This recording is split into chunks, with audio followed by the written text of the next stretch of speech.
It's great to be here tonight. I have really enjoyed this commitment and the people in the Winston-Salem area, this particular group. I've been to AA in a lot of different places, and this is good AA, good, warm, friendly, clubhouse type AA, and I so appreciate it. I want to start off tonight reading something from the pamphlet Problems Other Than Alcohol. This pamphlet was written by Bill W. It's been changed over the years, but he basically wrote this himself to address certain issues. But what I want to read is just a couple of sentences from it. This is on page 2 of the pamphlet, Problems Other Than Alcohol. Sobriety, freedom from alcohol, through the teaching and practice of the 12 steps, is the sole purpose of an AA group. Groups have repeatedly tried other activities and they have always failed. The teaching and practice of the 12 steps is the sole purpose of any AA group. This is probably an area where a lot of contemporary Alcoholics Anonymous groups fall short.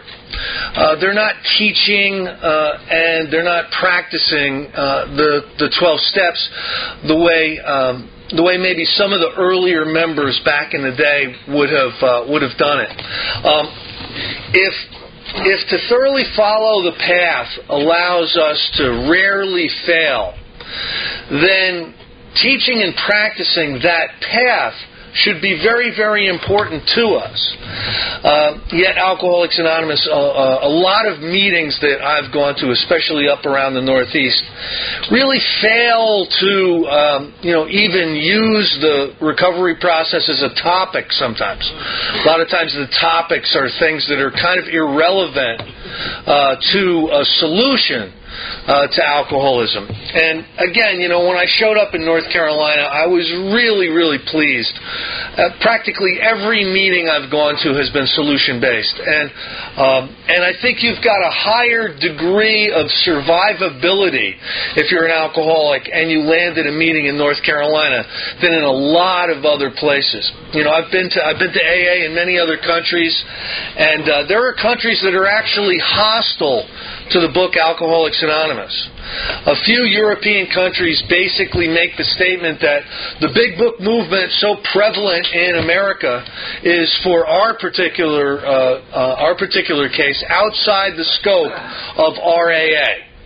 There's two countries that I know of that actually make that statement.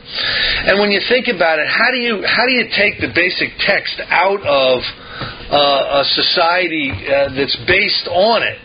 It doesn't make any sense. It would be like saying, you can come into this calculus class, but don't be bringing your textbook with you.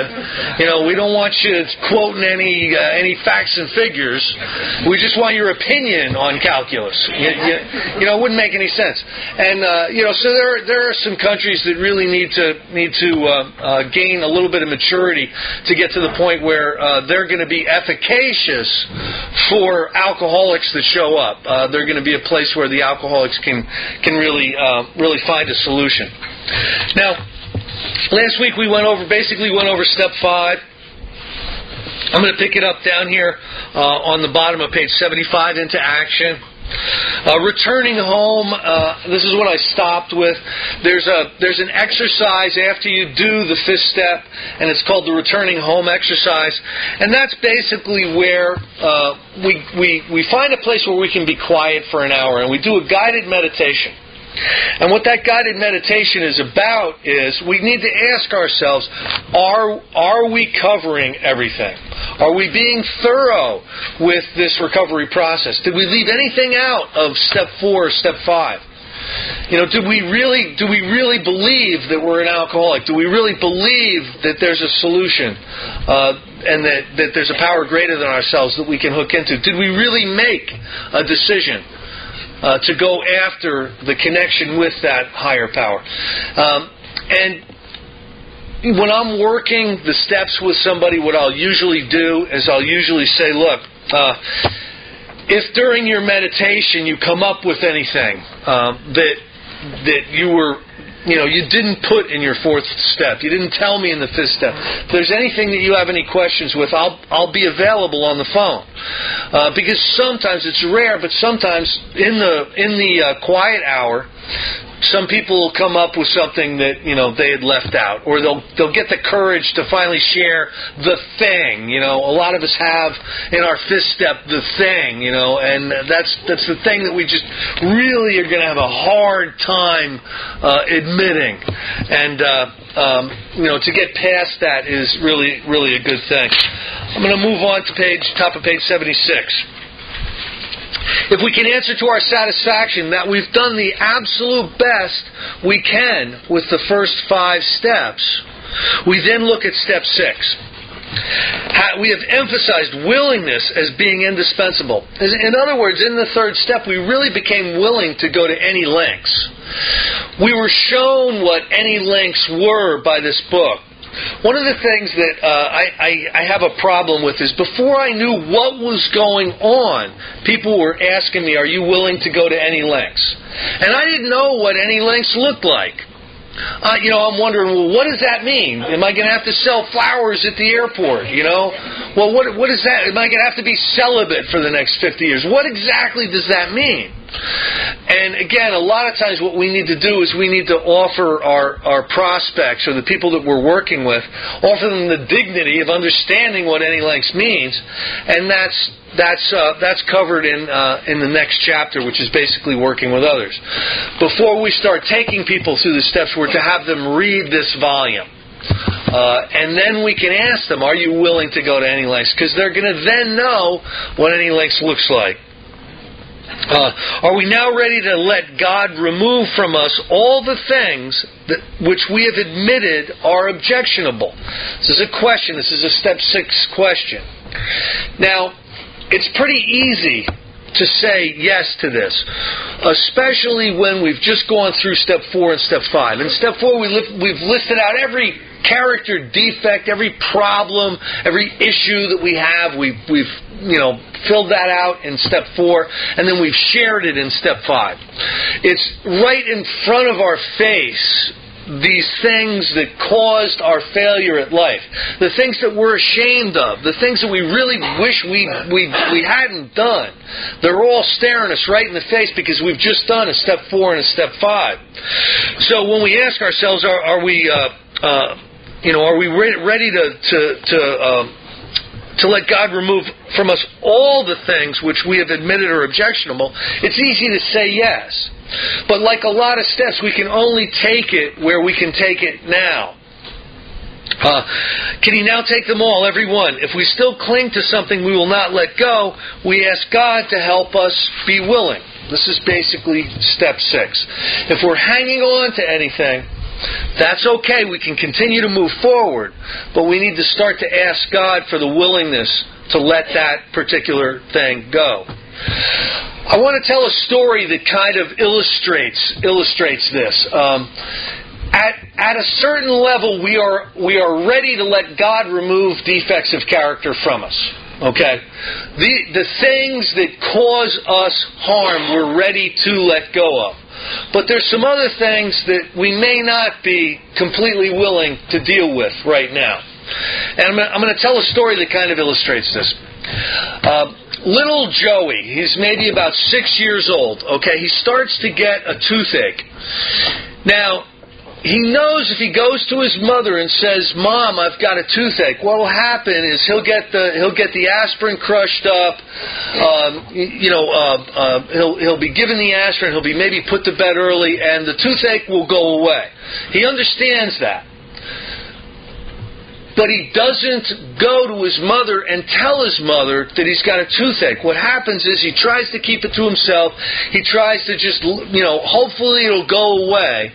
And it's about 10 o'clock at night and he's in bed and he still can't sleep. And now he's finally got to go up and he's got to get out of bed and go tell his mother he's got a toothache and it hurts. Now, why didn't he tell her right away? He knows that he would get the aspirin that would take away the toothache. Well, the reason he didn't go to his mother right away, because he knows that, yes, the toothache will go away, but tomorrow morning there'll be a call made to Dr. Mengele, the dentist. And he's going to be shuffled off to the dentist, and he's going to go in there, and he's going to be strapped down in the seat, and, there's going to be drills and suction and pokers and smoke and blood.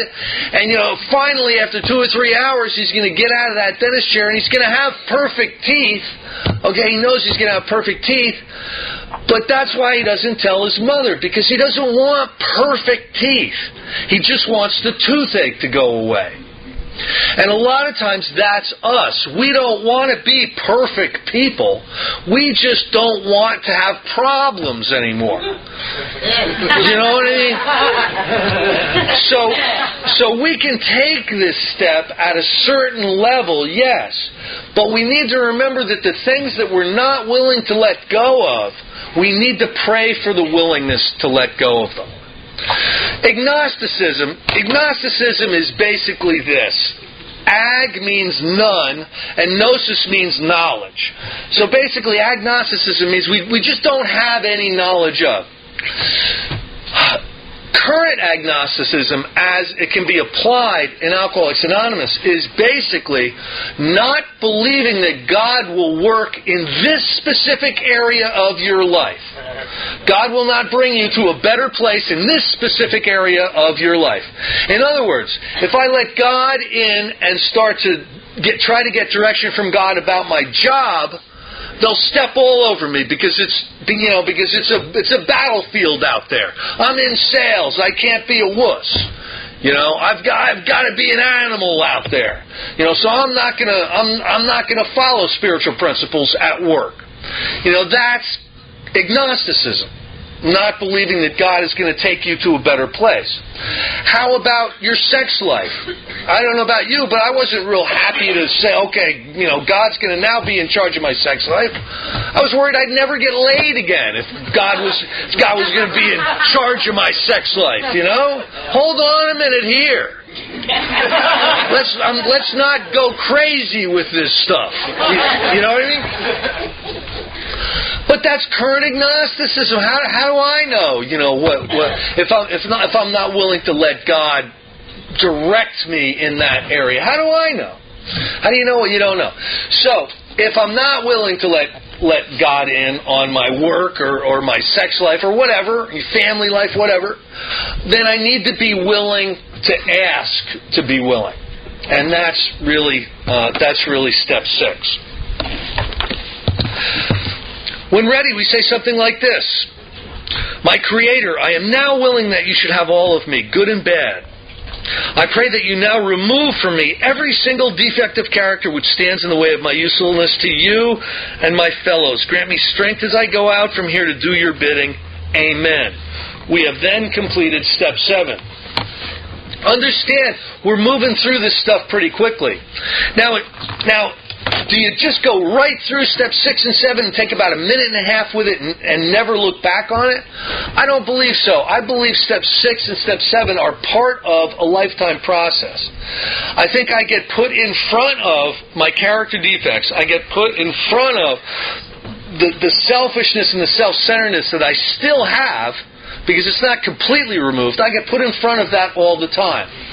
So I am going to be facing these character defects, and I'm going to be facing becoming willing to have God remove them and then humbly asking God to remove them for quite some time.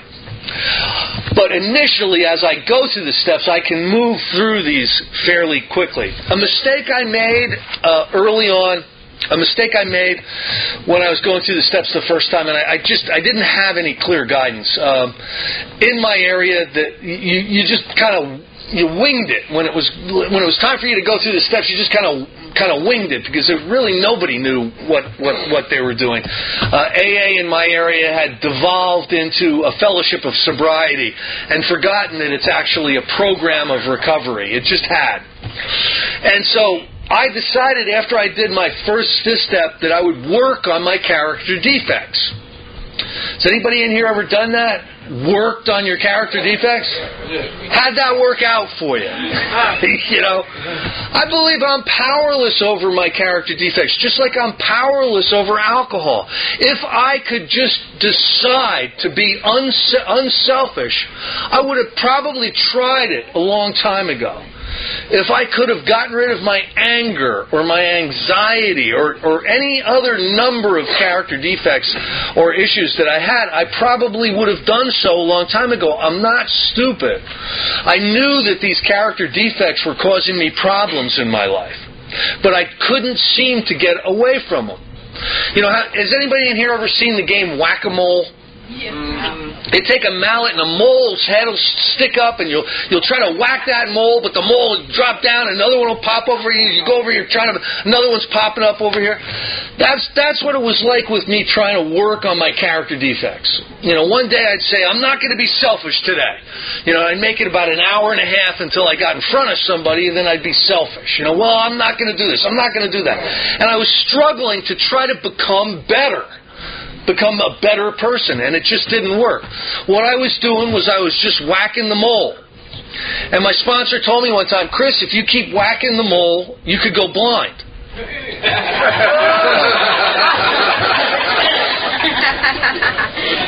So understand that you don't have the power to recreate yourself. This is not a self-help program. This is a God-help program.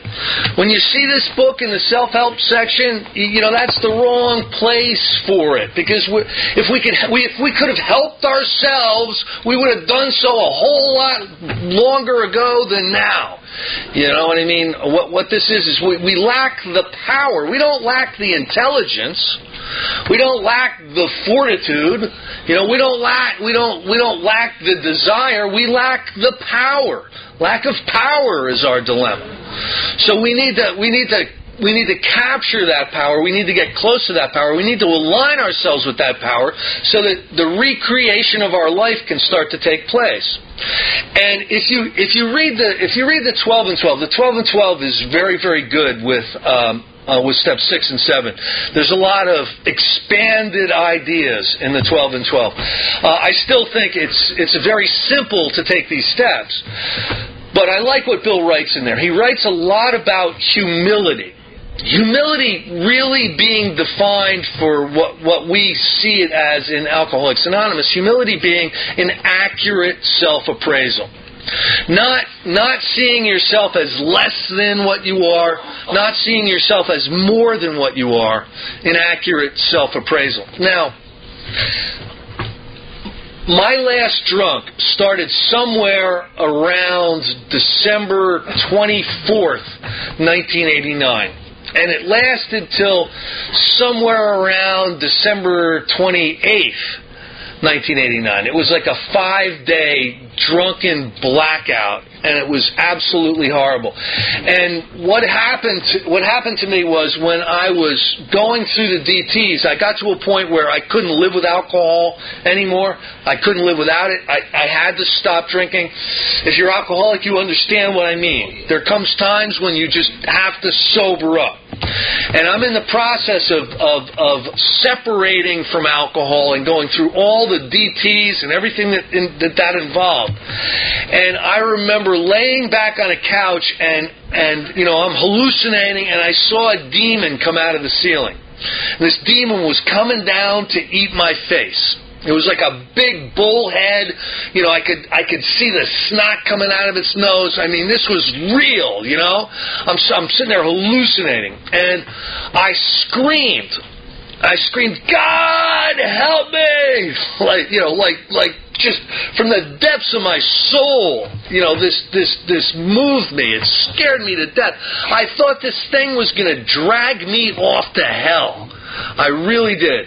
And I screamed in utter desperation, God, please help me. And I haven't had a drink since then. You know, that was the last drink of alcohol I had was prior to that experience. Now I believe God hears these prayers.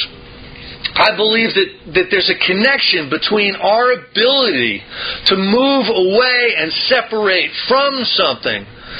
I believe that there's a connection to our desperation and our humility and our honesty and accessing the power that allows us to do so. Does that make any sense?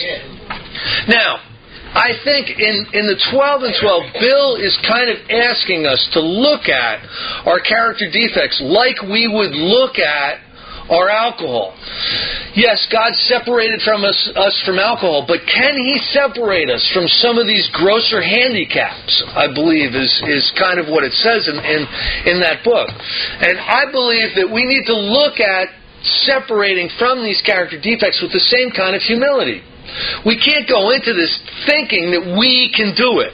You know, it's my job. I'm just going to do a better job. That's not humble. That's not from humility.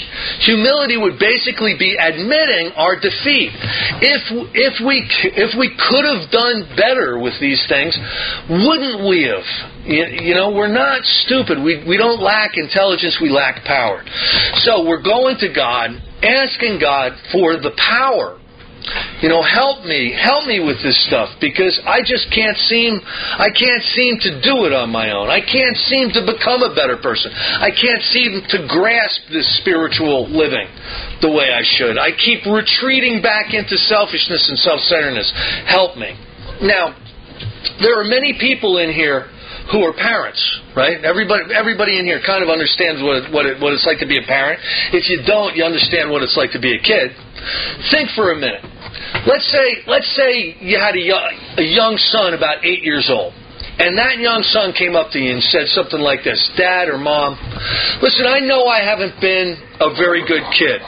I know that I could have done a better job. I should have done a better job with a lot of things. I know that I'm a little selfish, and I don't do enough of the things that I need to do. Would you help me to be a better kid? Could I come to you for guidance and direction on what I should be doing and how I should be doing it? Can I rely upon you to help me become a better kid? What wouldn't you do for a child that would come up to you and say something like that? You know, it's probably unheard of, something like that happening. But what would you not do for your child if they came to you with that kind of humility? Really, honestly wanting to just be a better kid. I think that's what it's like when we go to God with this stuff. God, help us be a better person. When you look at the prayer for step 7, it's a selfless prayer. We're asking that God remove the defects of character that stand in the way of our usefulness to God and to our fellows, not the things that bother us. It's a very selfless prayer. And I believe this stuff happens. My first exposure to Alcoholics Anonymous, I was terrified. I had social anxiety phobia like you wouldn't even believe. I sat in the meetings hoping nobody would call on me. Scared to absolute death of raising my hand and sharing. And I actually started forcing myself to go to meetings where they went around the room, because I knew I had to learn to share. I knew that was necessary, so I put myself in meetings where they would call on me. And then when I finally started raising my hand to share, it was like this. My self-esteem was just so shot. I had such anxiety about talking in front of more than one or two people.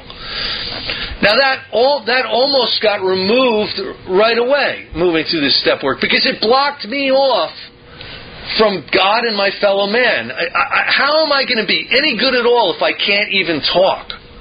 So that's one of the character defects that got removed.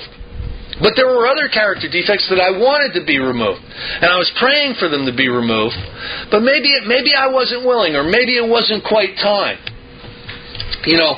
I don't think any of us become perfect in Alcoholics Anonymous. As a matter of fact, I'm kind of glad of that, because I don't know about you, but I don't really like perfect people. You ever met somebody that's perfect? It's horrible. I mean, seriously, a lot of times it's our imperfections that make us lovable. So, the defects of character that get removed are not always the ones that we want removed when we want them removed. We still have to participate in this process and let God decide, what's going to change and what isn't. And what we have to do is we have to stay in the right spiritual atmosphere for these changes, these defects of character to be removed. And the best possible spiritual atmosphere to be in for the removal of your character defects is to become willing to make direct amends to the people and institutions where your character defects have caused harm. And then actually go out and make direct amends to the people and institutions that your character defects have harmed. Now, this isn't something that I was really looking forward to, when I first came into AA and saw the steps up on the wall. I'm like, make direct amends to all those people? You have got to be kidding me. How is that relevant, It's relevant in a very, very important and powerful way. I want to tell the story of a guy I sponsor, and I got a call from him today. I don't hear from him much anymore, but he's still doing great. He's working with other alcoholics. The call was not about him. It was about this guy that I'm working with. How should I handle this? He's just a great AA. He's also an NA member, and he's also a really strong church member. And his whole life is about helping people. And when I was first working with him. I'm actually coming out of a store. We went into a store before a meeting, and I saw him pocket something, And when we get outside, I'm like, what? You stole something? You put something in your pocket? And he's like, no. I'm like, you took something. You took something from the 7-Eleven and put it in your pocket. What'd you do? He goes, oh, that was the stuff in the front. I'm like, what do you mean it's the stuff in the front? He goes, oh yeah, they put it there. They got budgets. They know you're going to take it. I'm like, Dad, no. You stole. He goes, oh, I've been doing that my whole life. I'm like, I want you to go home and I want you to think about what you were doing. And he comes back, he's a good AA, he's working through the steps with me. And he comes to the conclusion that, yes, it was stealing. It was a mild form of stealing, but it was stealing. And because he was willing to go to any lengths, he became willing to go and make amends to all of these stores that he had stolen from. So we got a list together of all the stores, and he made a value judgment. Listen, this guy's making a lot of money. It's like the biggest mason in New Jersey, so he's making a lot of money. So we put together how much he probably stole from all these places, and he went around and he started paying these places back. I've been stealing for 20 years, off your front counter. Here's some money. And he went around and he made direct amends to all these places. Now, let me ask you a question.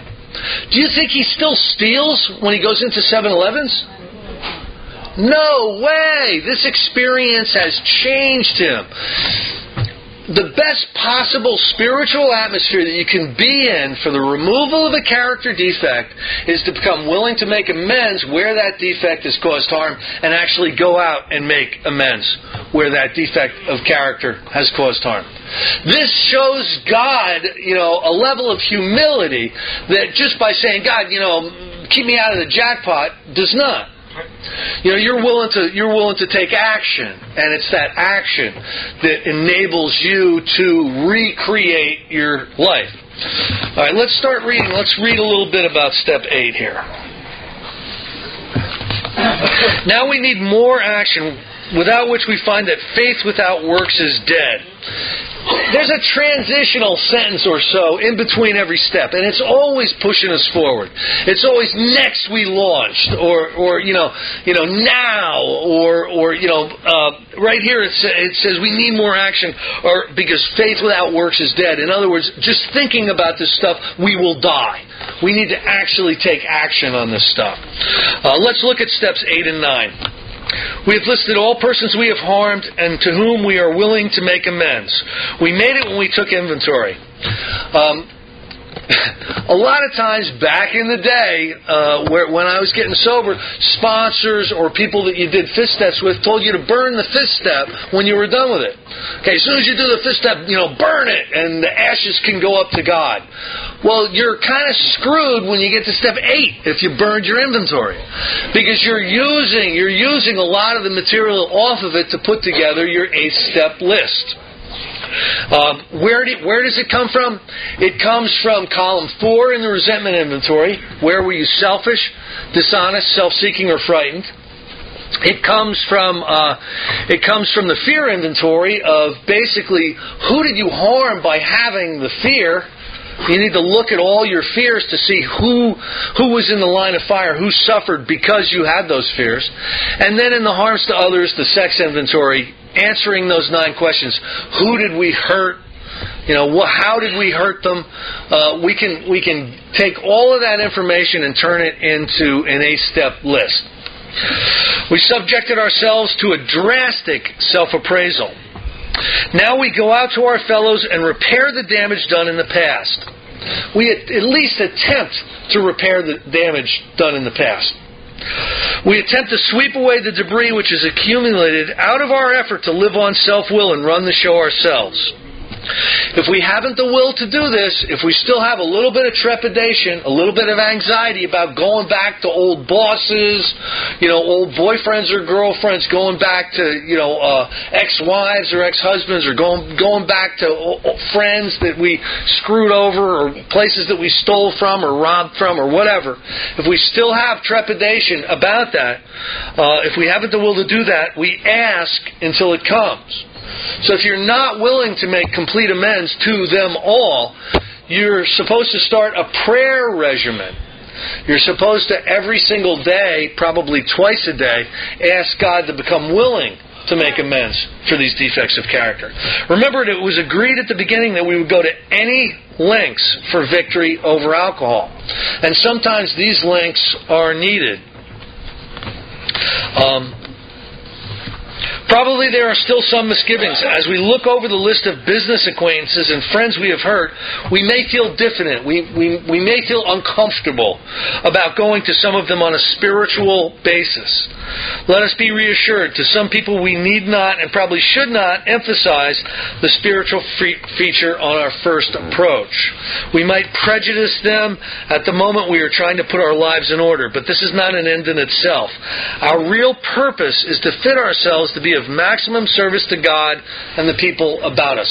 Remember, we're trying to move away from a foundation built on selfishness and self-centeredness to a foundation built on love and service. That's the only way for us to survive this unbelievably aggressive illness known as alcoholism that kills 90% of the people who have it by drinking themselves to death. Okay, this is a serious illness.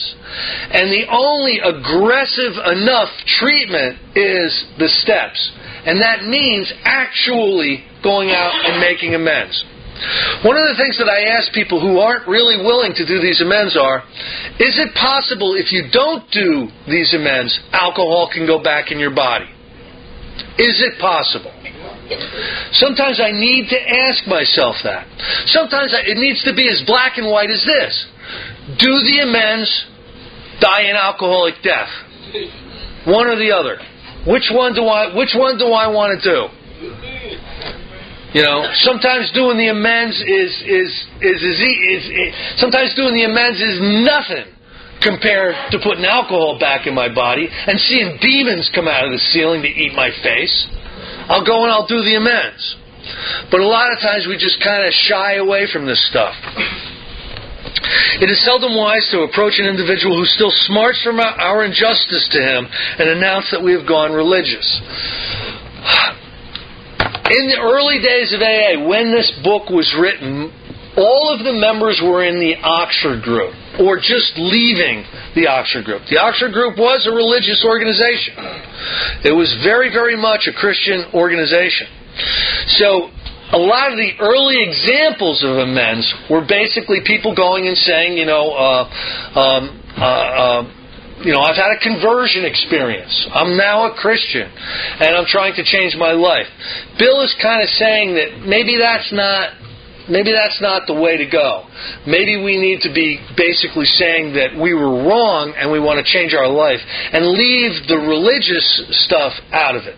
I think a lot of times people will be more apt to respect our approach if we're just trying to set right the wrong, rather than we've had some conversion experience and we want to change. A lot of times they'll think we're a crackpot. But if we go back and we actually let them know that we need to amend the way we have been living, we need to make restitution, we need to try to set right the wrong, because that's very important to us now, because we want to live in a different way.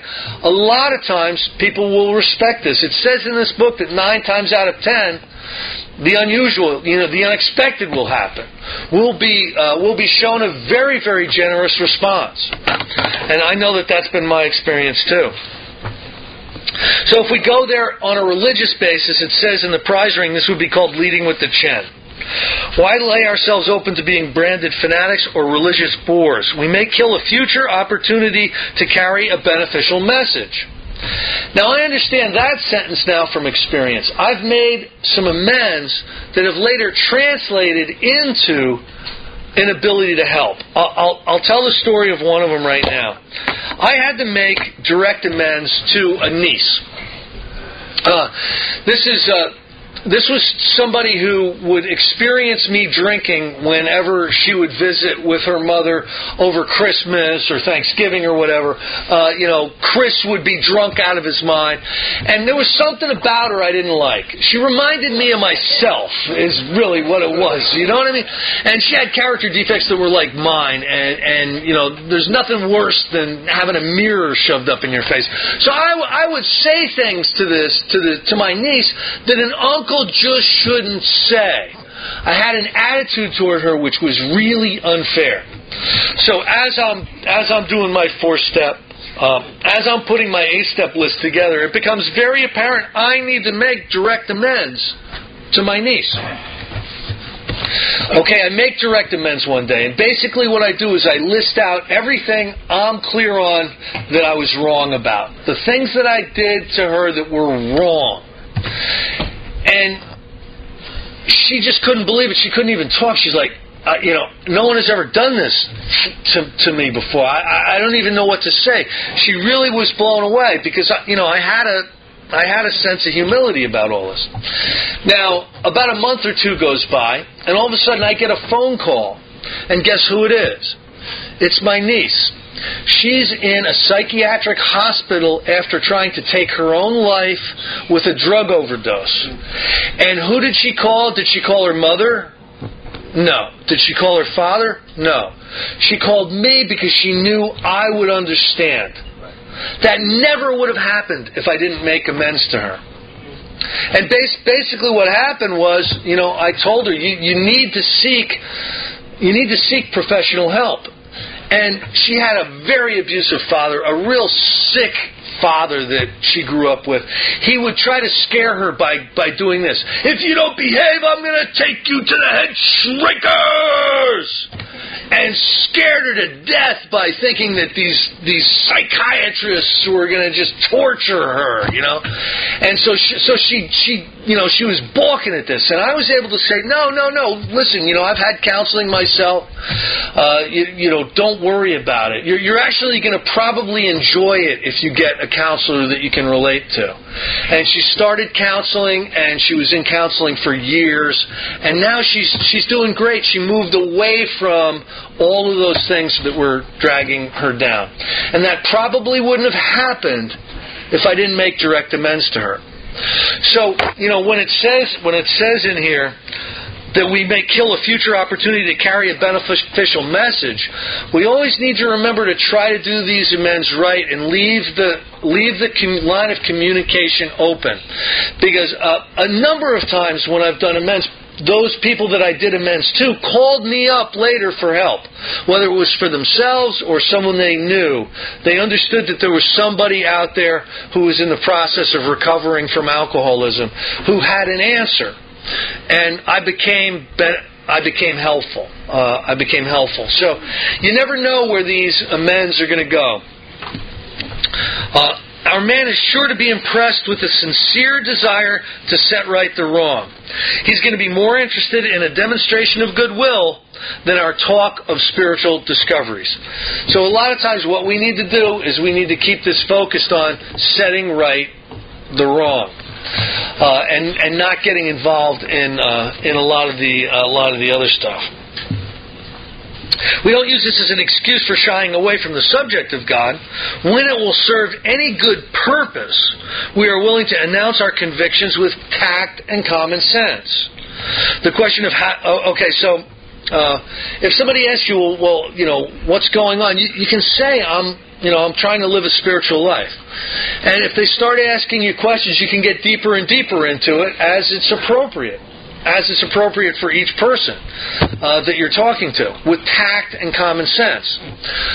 Today I have no problem telling people that I have certain disciplines, certain prayer and meditative disciplines that where I try to capture the will of God, whatever that might be. Whether I try to figure out what God's will would be for me each day, and then ask for the strength and direction to carry that out. That's how I try to live my life today. I'm not afraid to tell anybody that, but I'm not just going to go up to my boss, and say, "Oh, you know what I do?" They're gonna probably promote somebody else if I do that. So you need to use tact and common sense. Now, there's a whole bunch of different type of amends. We're going to start with how to approach the man we hate. Okay? Looking back on our resentment inventories, there's going to be a number of people on our resentment inventories that we need to approach with amends. And here's what it says about that. The question of how to approach the man we hated will arise. It may be that he has done us more harm than we have done him, and though we may have acquired a better attitude toward him, we are still not too keen about admitting our faults. How about this? I think we all have one of these.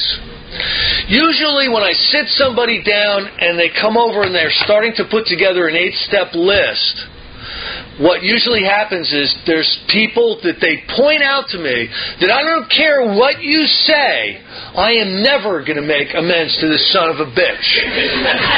I don't even know why I put him on the list. I put him on the list just to be thorough, but I don't want to be giving you the impression that I'm ever going to make amends to this son of a bitch. A lot of times we have these, all right? A lot of times we have these. I want to tell a story. This is my favorite sponsee. I do big book workshops all over the planet with this guy, okay? He had one of these, and when he's going through the steps with me, he did that. He pointed this out. He goes, you know what this guy did? This guy sexually molested my underage daughter. If you think I'm going to be making amends to him, you're wrong. I said, okay. Let's do the amends you're willing to do now. He had about 60 amends. He does 59 of them.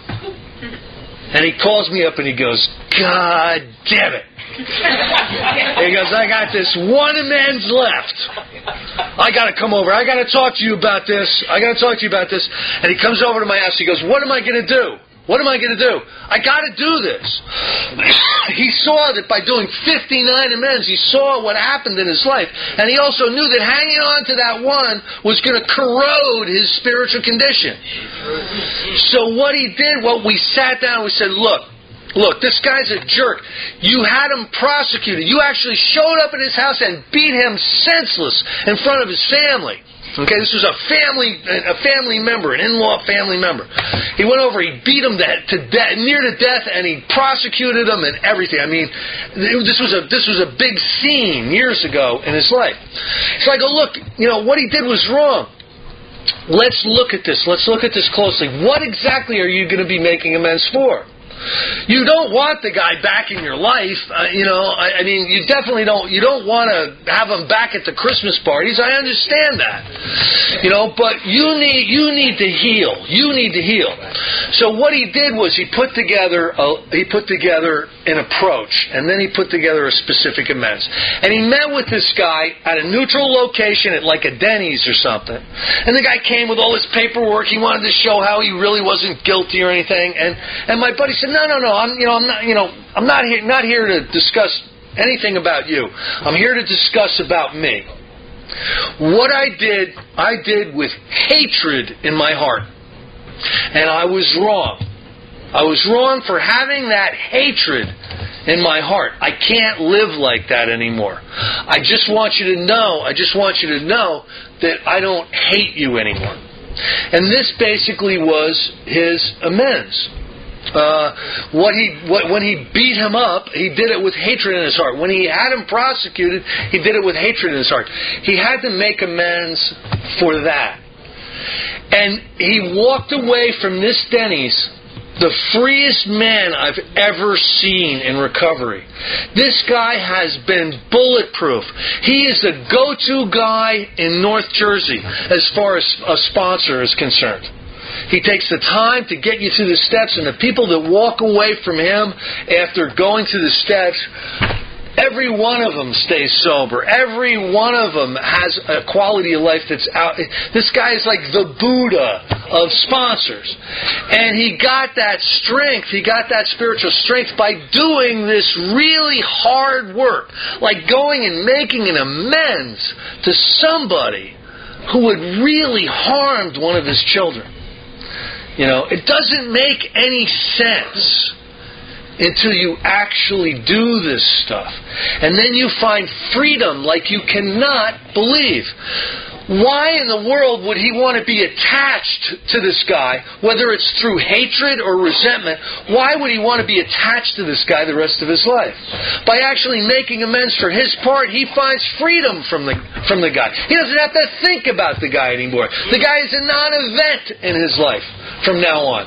And he doesn't have that poison pill in the back of his mind just causing that corrosion to your spiritual condition. That I think is what this is about. This step is about freedom. How free do you want to be? Is the question we need to ask ourselves when it comes to this stuff. Nevertheless, with the person we dislike, we take the bit in our teeth. What that means is we just go and we do it. We don't want to do it. We're probably scared about doing it. We've got a lot of anxiety. We take the bit in our teeth and we just go do it. And a lot of times I have a special prayer that I say before these amends, because I don't know about anybody else, but amends really affect me emotionally. I'm always worried about doing them. So I'll do like a little meditation, like God in, fear out. God in, fear out. I'll do that for about 5 minutes, and then I'll get up, I'll get out of the car, I'll take the bit in my teeth, and I'll go knock on the door. And I'll just do it. And I know that I've got God on my side. Yes, it's scary. Yes, a lot of times we've got all kinds of anxiety. But this is about freedom. This is about recovery from alcoholism. This is about survival, and this is about having an incredible quality in our life. Without having that corroding thread of resentment and fear. We're trying to move away from that. It says here, it is harder to go to an enemy than to a friend, but we find it much more beneficial to us. Yeah, we can do the friend amends. We forgot to pay somebody back $20 or stuff. Here's your $20. Oh, I forgot all about that. Those are easy. Going to the person who harmed our children, that is hard. But we find it much more beneficial to us to do those type of amends. We go to Him in a helpful and forgiving spirit, confessing our former ill feeling and expressing our regret. That's an instruction. Our former ill feeling, expressing our regret. We're trying to live life on a different basis now. We're trying to live it without hate, without resentment. We understand that resentment kills us. We understand that anger is a dubious luxury of people who can afford it, and alcoholics are not people who can afford anger and resentment. So we need to take action to get rid of them. A lot of times just, praying for the bastard is not enough. We've got to go and we've got to face these individuals. I'm gonna stop tonight with a story. There was a guy who I became very, very friendly with. My experience in Alcoholics Anonymous is basically discovering some Joe and Charlie tapes back around 1991-92. Slowly these tapes changed the way I dealt with Alcoholics Anonymous, because I heard so much truth and so much experience coming from these tapes. It changed the way I approached Alcoholics Anonymous. I started to approach Alcoholics Anonymous like it was a program of recovery instead of a fellowship of sobriety. Now, what happened was I needed to make an amends. I had trashed a house in college. Really, really drunk one night. The cops were called, and, we got thrown out of this house. And I was really pissed that we got thrown out of this house. So I had a house trashing party the next night. They gave us like a week to get out. So I'm having a house. We ripped the doors off of this house and put a big bonfire in the backyard. We broke everything, punched holes in the walls, trashed this house. I got up on the roof and kicked the chimney over. We trashed this house. And I'm basically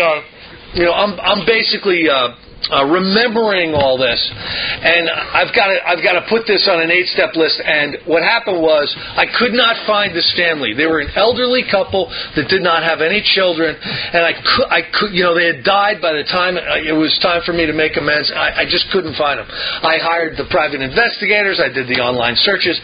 They were nowhere to be found. I called up 70 families with their last name in that state, and I could not find anybody that even knew who they were. But I had to get that money back out into the universe. I had to set the scale right. So I decided what I was going to do was I was going to make copies of these Joe and Charlie tapes. And I made about 200 copies of this Joe and Charlie workshop, which was 8 tapes for the whole workshop. And I started to pass them around. Now, I passed him around to this one guy who, he responded. Most people couldn't have cared less about this stuff. But this one guy really responded to it. He and I became fast friends, and we started to do Big Book workshops together. And somewhere along the line, he started to dislike me. I'm sure I played a part in it. I'm sure I did. I've never been clear on exactly where that was.